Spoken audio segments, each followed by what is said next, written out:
वक्त ना जुडिशरी आज़ाद है, ना इलेक्शन कमीशन आज़ाद है, ना ही कोई और इदारा आज़ाद है। तो ऐसी गुलामी के दौर में नए इलेक्शन का तो फ़ायदा नहीं है। इत्तफ़ाक़ राय नहीं हमें नज़र आ रहा कि आखिर हमने जो दहशतगर्दी के वाक़यात हैं उनको निपटने के लिए हमारी पॉलिसी क्या होनी चाहिए।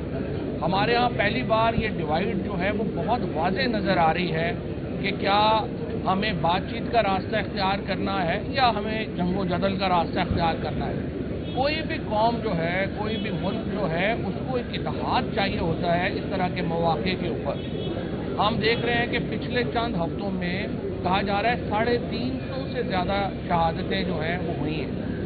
अब ये इस वक्त जो शहादतों में रोज़ाना ही हमें खबरें आ रही हैं, हम अपने बेटे इस वतन के ऊपर कुर्बान हो रहे हैं, हमें उनकी शहादतों को बहुत सेंसिटिव लेना चाहिए। इतनी शहादतें अगर किसी और मुल्क में होती तो पूरे मुल्क में तूफ़ान आ चुका होता, लेकिन हम ये देख रहे हैं कि इस मौके के ऊपर भी हम बिल्कुल तक़सीम है, अपनी अपनी बातें कर रहे हैं, जहाँ पे ये वाज़ेह नहीं हो रहा कि आखिर पाकिस्तान के अंदर पॉलिसी है क्या। और पाकिस्तान में जब तक अवाम के लीडर को, इमरान खान को पॉलिसी में शरीक नहीं किया जाता, आप मुझे बताइए कि कैसे मुल्क जो है वो आगे बढ़ सकता है। जब तक तहरीके इंसाफ को तस्लीम नहीं किया जाता कि 70% मुल्क की जिसने वोट ली है उसको तस्लीम नहीं किया जाता, इमरान खान को तस्लीम नहीं किया जाता, तो आप मुल्क में इत्तेहाद कैसे पैदा कर सकते हैं। इस वक्त की जो सूरत हाल है वो बड़ी, मैं समझता हूँ, तशवीशनाक है। इसका वाहिद हाल यही है जो मैं बार बार कर रहा हूँ, अपोजिशन का इत्तेहाद अगर बनता है अच्छी बात है। मुझे लग नहीं रहा इस वक्त जो हालात जा रहे हैं, क्योंकि जिस तरीके से जो एक बचगाना सियासत है पीटीआई की लीडरशिप की, जो बाहर है जेलों से, जिनका ताल्लुक भी पीटीआई से इतना ज़्यादा नहीं है, इत्तेहाद बनता नज़र नहीं आता। लिहाजा इस वक्त पाकिस्तान में तकसीम दर तकसीम जो है वो बढ़ रही है। इसका वाहिद हल यही है कि आसफ अली जरदारी साहब जो हैं वो सदर हैं पाकिस्तान के इस वक्त, चाहे वो 27 वोटों के साथ बने हैं, लेकिन एक सिचुएशन है, हमें उसी के मुताबिक ही चलना है।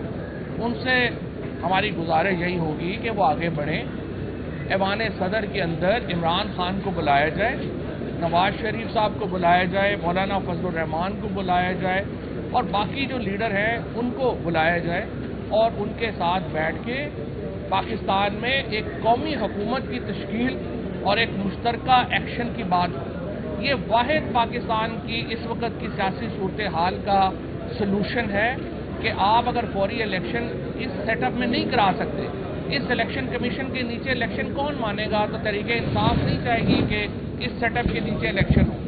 लिहाजा आपको पहले 26वीं आईनी तरमीम को वापस करना है, आपको इलेक्शन कमीशन नया बनाना है और आपको मुल्क में उससे भी पहले दहशतगर्दी के ऊपर एक मुत्तफ़िका पॉलिसी बनानी है।